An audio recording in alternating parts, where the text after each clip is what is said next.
சமீபத்தில் best picture உட்பட 5 Oscar அவார்டுகளை வாங்கி வச்ச அனோரா படத்தோட ரிவ்யூ தான் இன்னைக்கு நம்ம பார்க்க போறோம். இது ஒரு ரொமான்டிக் காமெடி படம்.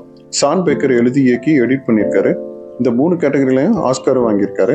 மைக்கி மேடிசன் லீட் ரோல்ல நடிச்சிருக்காங்க. படத்தோட கதை நமக்கு ரொம்பவே பழக்கப்பட்ட ஒன்று. பணக்கார ஹீரோ ஏழை ஹீரோயின் டெம்ப்ளேட் தான்.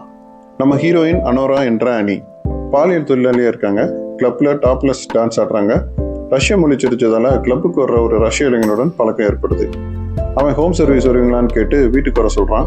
அங்க போறப்பதான் ஹீரோயினுக்கு அவன் ரஷ்யால மிகப்பெரிய பணக்கார குடும்பத்தை சேர்ந்த பையன்னு தெரியுது. அவளோட சர்வீஸ் பிடிச்சு போய் ஸ்பெஷல் பேக்கேஜ்ல 15 நாள் என்னோட கேர்ள் ஃப்ரெண்ட் ஆயிருன்னு கேட்கறான். ஹீரோயினா ஆஃபர் நல்லா இருக்குன்னு சரின்னு சொல்றாங்க.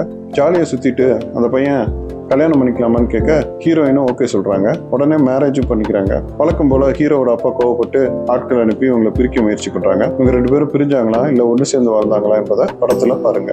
படம் முதல் 1 மணி நேரம் பார்ட்டி 18+ காட்சின்னு போகுது. படத்துல 18+ இல்ல 18+ காட்சிகளுக்குள்ளதான் படமே இருக்கு அப்படிங்கிற மாதிரி படுக்கிற காட்சிகள், டாப்லெஸ் காட்சிகள் என முதல் பாதி முழுக்க போகுது. 2வது பாதி சீரியஸா போகணும்னு பார்த்தா காமெடி ட்ராக் மாறுது.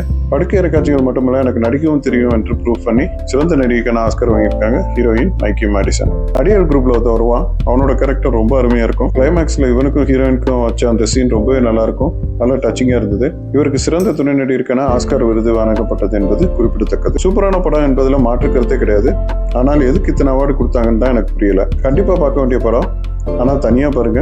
ஜியோ சினிமால இருக்கு, தமிழ் டப்ல இல்ல. படத்தை பார்த்துட்டு 5 ஆஸ்காருக்கு இந்த படம் ஒத்தா இல்லையான்னு கமெண்ட்ல சொல்லுங்க.